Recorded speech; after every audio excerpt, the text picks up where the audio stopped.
Remue ménage. Remue ménage.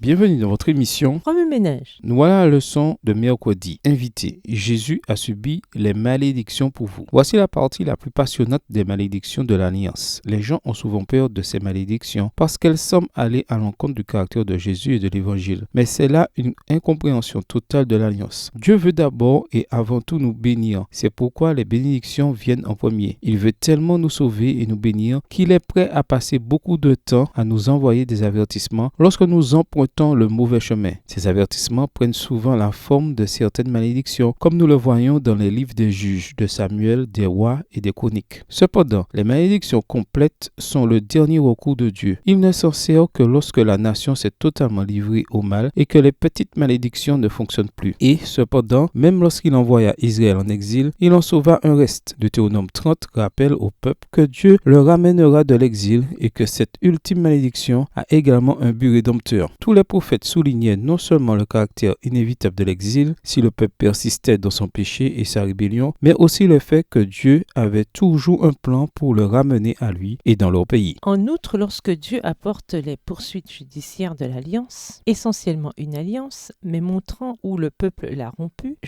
et que des malédictions en résulteront contre le peuple, il fournit un moyen d'échapper à tout individu qui choisit de le suivre au lieu de suivre la nation pécheresse. Michée 7 en est un exemple. Dieu plaide la cause de tous ceux qui se tournent vers lui et aspirent à les racheter. Il y a toujours de l'espoir. Et en fin de compte, cet espoir réside en Jésus lui-même, qui prend les malédictions sur lui au lieu de les placer sur nous qui les méritons. Ésaïe, le chapitre 1er, brosse un tableau des enfants d'Israël qui ressentaient déjà les effets de certaines malédictions et les avertit que s'ils ne revenaient pas à Dieu, leur sentier les mènerait à davantage de malédictions et finalement à la mort. Mais Dieu voulait les sauver et rendre leur péché aussi blanc que la neige. Ésaïe 1, les versets 16 à 18. Et Ésaïe 53 montre comment Dieu y est parvenu. Il a pris volontairement sur lui, en tant que serviteur souffrant, les mêmes malédictions que celles consignées dans Ésaïe, le chapitre 1. Dieu veut nous racheter et pour ce faire, il a été prêt à mourir pour nous. Cela devrait ramener dans nos cœurs l'allégresse et la joie lorsque nous contemplons le cœur même de l'Évangile qui se trouve dans les malédictions de l'Alliance. Si nous choisissons d'accepter la mort de Jésus sur la croix pour nos péchés, les malédictions finales de l'Apocalypse ne nous frapperont pas. Alléluia. Ménage, où voyez-vous Jésus dans Deutéronome 28, les versets 1 à 24 et les versets 47 à 51? Que vous dit Jésus par ces textes? De quelle façon pouvez-vous louer Jésus aujourd'hui de ce qu'il s'est chargé de vos malédictions? En quoi voyez-vous Jésus différemment ou le voyez-vous de nouveau? Comment réagissez-vous en voyant Jésus de cette manière? Au revoir. Et à demain si Dieu veut.